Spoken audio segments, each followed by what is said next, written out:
viewer, welcome to GPG News Hour. My name is Julie Leader.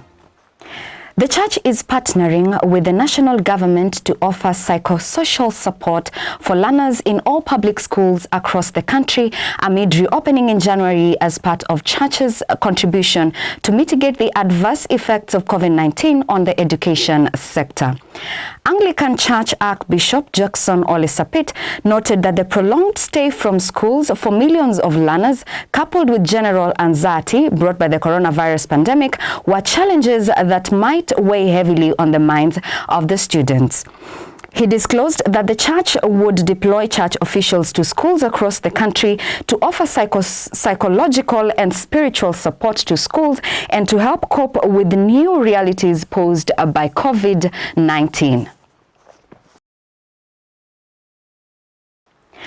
Plans to start airlifting fresh produce from Kisumu International Airport have been finalized, with the inaugural flight scheduled for January 8, 2022.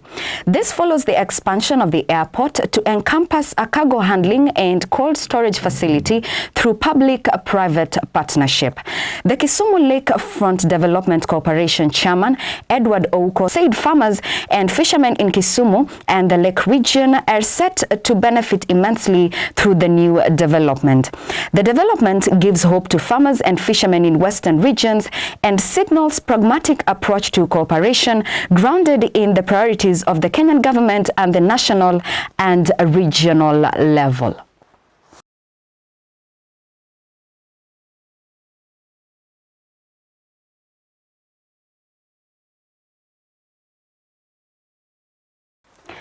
The doors of churches in Kenya remained closed for political aspirants across the country as the country approaches its general elections in August 2022. Previously, politicians have been known to take onto the pulpit and to use it to drive their political intentions, a move that many now say desecrates the church. In a statement by the Catholic Archbishop Anthony Muheri, he explained that priests are partly to blame for the capture of the church by politicians. The Anglican Church Archbishop Jackson Ole Sapit takes 100% blame, agreeing that giving leeway to politicians in church was a mistake that the church must no longer do.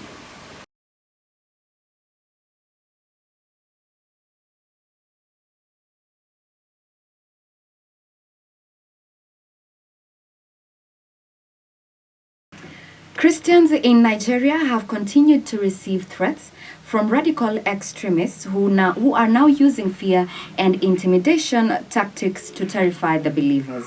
This comes even after the U.S. State Department removed Nigeria as a country of particular concern from its religious freedom watch list. However, the reunion of students with their families on the 25th of July 2021 at Bethel Baptist High School in Damishi puts Nigeria on the spotlight as one of the sub-Saharan countries with alarming rise of religious violence. Even though the Nigerian president, Muhammadu Buhari, notes that his country technically grants freedom to worship, Nigeria now ranks as the 9th most dangerous country to be in as a Christian on the 2021 World Watch list. The body of believers across the world now celebrates the successful translation of the first sign language Bible that was completed towards the end of last year, 2020. The project that was started by the Deaf Missions has taken nearly 4 decades while bringing over 50 translators on board. J.R. Baklu, who is the founder and former president of the Deaf Bible Society, stems the success of the project to the willful support of other bodies such as Door International, Deaf Harbor, and the American Bible Society, among others. He also mentioned that the American Sign Language version, ASLV, is just one of the over 400 sign language translations yet to be completed.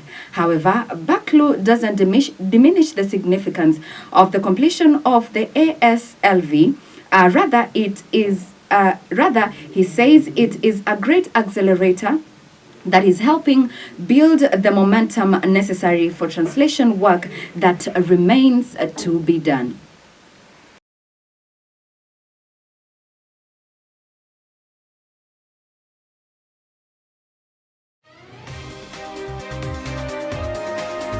Thank you for trusting us to inform you with the latest stories around you and across the world.